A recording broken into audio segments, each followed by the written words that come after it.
لیکن لالا شاہین پاشا کچھ اور سوچ رہے تھے۔ انہوں نے سربین لشکر پر سرپرائز اٹیک کرنے کا فیصلہ کیا۔ اورہان ایڈرین شہر کو فتح کر کے یورپ میں تو داخل ہو گیا، لیکن اب وہ یورپ پر عثمانیوں کی مکمل حکومت چاہتا تھا۔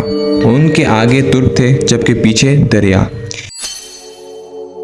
کیسے ہیں دوستوں؟ سلطنت عثمانیہ ایک عظیم سلطنت جو کہ تقریباً 7 صدیوں تک قائم رہی۔ آج ہم ایک ایسی جنگ کے بارے میں بات کریں گے کہ عثمانیوں کے ابتدائی دور میں کیسے عثمانیوں کے 1000 سپاہیوں نے سربیا کے 50,000 سے زائد کے لشکر کو شکست دی۔ بیٹل آف مارٹیسا کو آج بھی یاد کیا جاتا ہے۔ سلطنت عثمانیہ کے پہلے سلطان اورہان غازی پورے جوش سے فتوحات کا سلسلہ جاری رکھے ہوئے تھے۔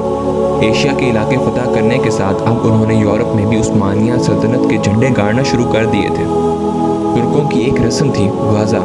اگر ایک علاقہ وہ فتح کرتے تو وہاں رکتے نہیں بلکہ جہاد کرتے اور مزید علاقے فتح کرتے۔ یہی غزا ہی عیسائیوں کے لیے پریشانی کا باعث بنا ہوا تھا۔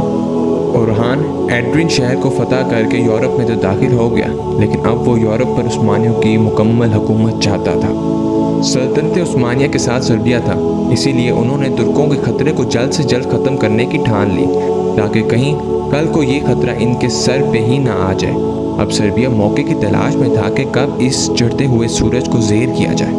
عثمانی سلطان ایڈرین شہر سے دور تھے، جبکہ ایڈرین شہر میں صرف 1000 سے 2000 کے قریب سپاہی موجود تھے، جبکہ سربیا نے ایک بہت مضبوط اور بڑا لشکر تیار کر لیا تھا۔ ان کے لشکر کی تعداد 50,000 کے لگ بھگ تھی۔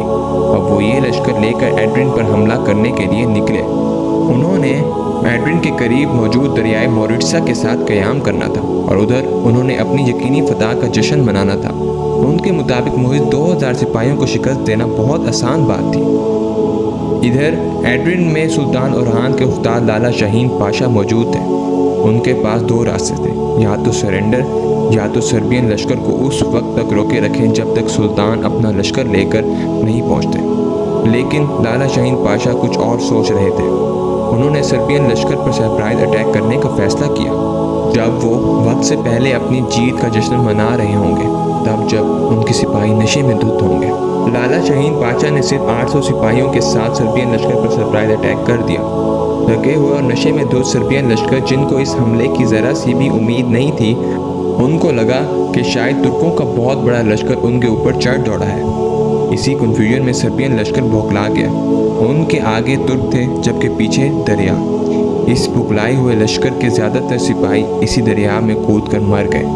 اتنا بڑا لشکر صرف 800 کے چھوٹے سے لشکر کے سامنے ریت کی دیوار ثابت ہوا، اور یوں بیٹل آف موریٹسا کے فاتح ترک رہے۔ سربیا کی ریاست اس فیصلہ کن ہار کے بعد ٹکڑے ٹکڑے ہو گئی۔ یہ عثمانیوں کے عروج کا آغاز تھا، اور پھر یہی ترک دنیا کی سپر پاور بھی بن گئے اور قسطنطنیہ کو فتح کر لیا۔ دوستو، اگر آپ یہ جاننا چاہتے ہیں کہ امیر تیمور نے کیسے عثمانیہ سلطنت کو تباہی کے دہانے پر لا کے کھڑا کر دیا، تو دائیں جانب کلک کریں اور چینل کو ضرور سبسکرائب کریں تاکہ میں مزید ایسی ویڈیوز بنانے کے لیے موٹیویٹ ہوں۔ ملتے ہیں اگلی ویڈیو میں۔